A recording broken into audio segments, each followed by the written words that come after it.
So Jesus commands us to love our neighbors, but in Luke 10, a man asks, "Who is our neighbor?" Jesus responds by telling a parable about a man who is robbed and beaten, and even though that a priest and a Levite pass by, the one who helps is actually a Samaritan. Now, this would have been a really big deal to Jewish listeners because, see, Samaritans and Jews didn't really get along. To understand this tension, let's have a little bit of Old Testament history. Here we go.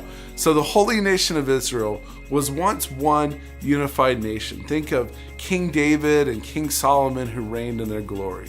But then after Solomon, the nation split into two. The northern kingdom was called Israel. The southern kingdom, which had Jerusalem, was called Judah. Now, Judah had some good kings and, well, also a bunch of bad kings, but the northern Israel had only bad kings, and their capital was Samaria. They worshiped foreign idols instead of the true living God, and so after several generations, God actually punishes them by sending in the Assyrians in the year 722 BC. They took them into captivity, and those who remained intermarried with the Assyrians. So their religion kind of became a mixture of Judaism and paganism. So now the only remaining kingdom is the southern kingdom, Judah.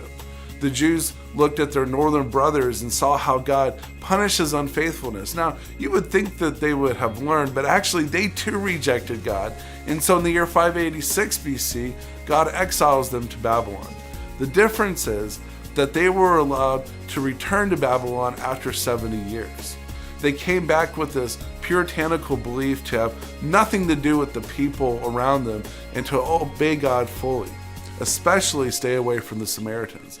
So ever since then, there was this separation between the Jews and the Samaritans. So whenever Jesus makes the hero of the story a Samaritan, it must have been pretty shocking to a Jew. So there you go, a little bit about Samaritans, and that's enough today for our historical minute.